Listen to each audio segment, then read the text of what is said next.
এটা হচ্ছে এই মসজিদের পুরনো প্রবেশদ্বার এবং খুবই ছোট প্রবেশদ্বারটা। এই মসজিদে প্রবেশের জন্য মোট 3টা প্রবেশ পথ আছে, খুব ছোট ছোট 3টা প্রবেশ পথ। এটা কবে প্রতিষ্ঠা হয়েছে কেউ জানে না। না, এটা আমরা বলতে পারবো না। তবে এটা যখন আমরা মেরামত করি তো একটা লেখা পাইছিলাম 1096 মেরামত।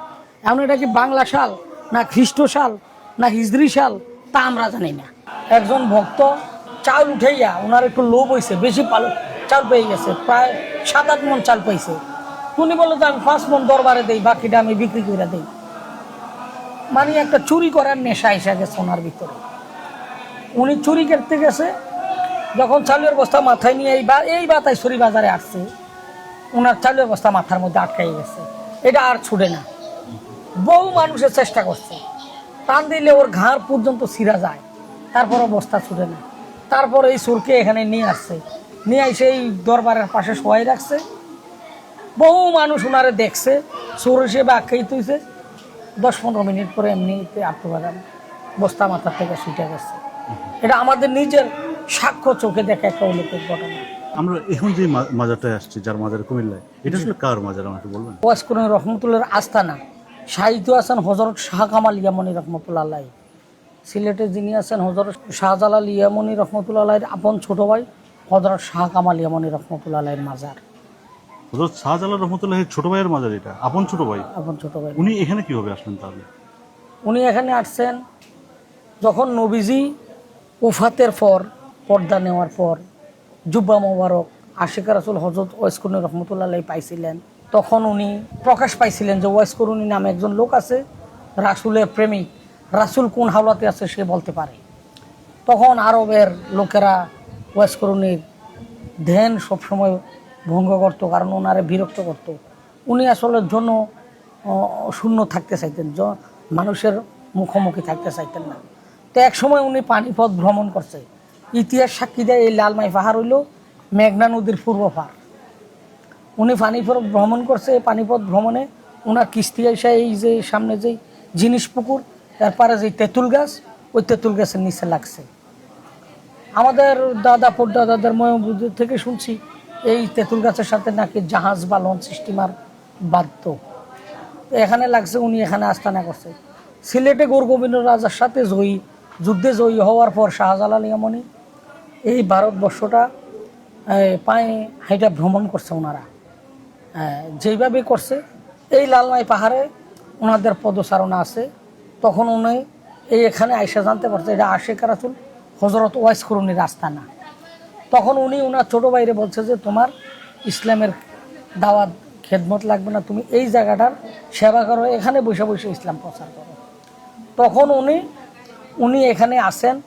ওনার বৃদ্ধ অবস্থায় ওনার খিদমতে আসছেন তাইজউদ্দিন বগদাদি রহমতুল্লাহ আলাইহি।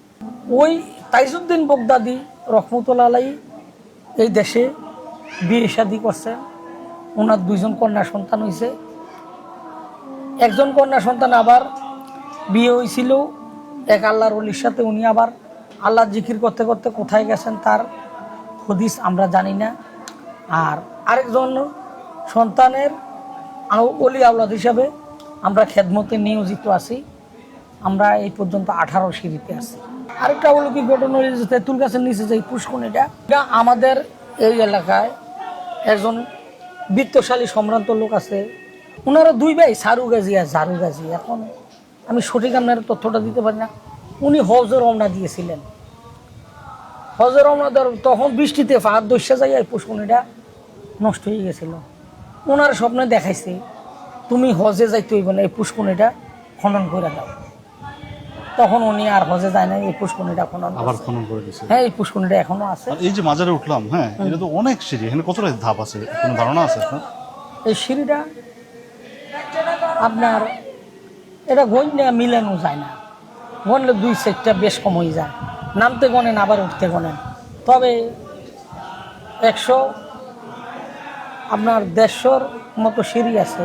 তার মানে এটা ওই নামার সময় একরকম হয় গুনলে, আবার ওঠার সময় আরেক রকম হয়। এটা মিলাইতে পারি না, আমরাও পারি নাই, অনেকে গুনতে পারে না। এটা আসলে প্রতিষ্ঠা করবে জানি না, তবে 1096 মেরামত এই কথাটা ওই দক্ষিণ দিয়ে লেখা ছিল, এটা আমরা জানি আর বুঝছেন।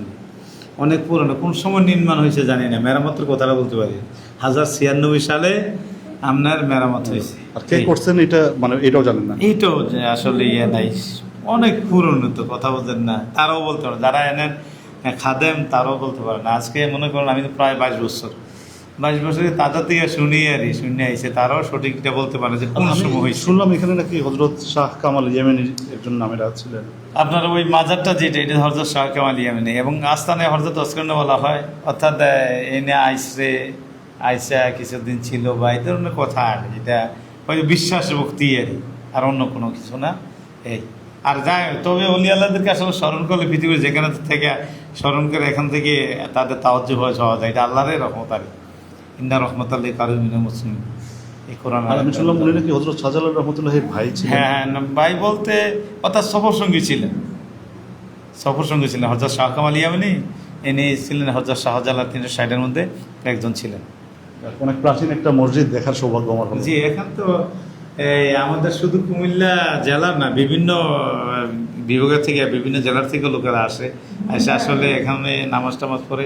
তারা অনেকেই বলে যে এখানে এসে নামাজ পড়লে শান্তিও লাগে, এবং যে আশা আকাঙ্ক্ষা নিয়ে আসি, হয়তো আল্লাহর এই অলি আল্লাহর দরবারের উসিলা এবং আল্লাহর মসজিদের খাতির আল্লাহ আমাদের আশা আকাঙ্ক্ষা পূর্ণ করে।